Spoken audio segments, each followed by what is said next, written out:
vai dar o kick-off no Start Presidente Prudente. É um programa, vamos dizer assim, de iniciativa do Sebrae. É um ciclo de startups, é um ciclo de inovação, empreendedorismo e tecnologia, que já tem tudo a ver com o nosso espaço aqui.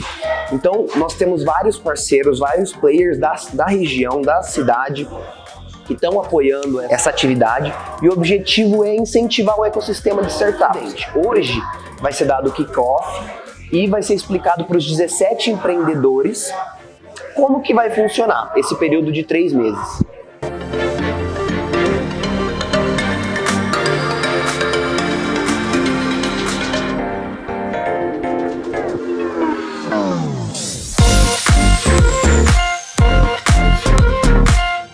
Start Prudente é um programa do Sebrae focado nas startups, e o objetivo dela é justamente trabalhar esse nosso ecossistema para poder oferecer melhores condições para as startups, né, se estabelecerem, para acelerarem, para terem acesso aí a esse mercado que hoje ele é o que desenvolve. Porque ele visa trabalhar a integração das entidades, das associações, como hoje vocês estão vendo. Então nós conseguimos reunir todas, né, o poder público, e isso vai dar muita força para que esse projeto ele alcance seu objetivo.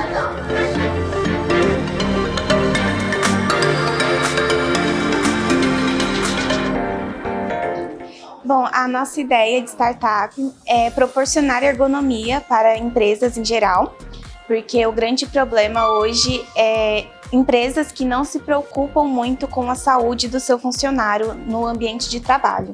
Então, nosso intuito é que esses funcionários tenham saúde enquanto trabalham. Numa aula do TAI, a Paula, do Sebrae, ela veio dar uma palestra pra gente e nós ficamos muito interessados com isso e nós tentamos e arriscamos e deu certo.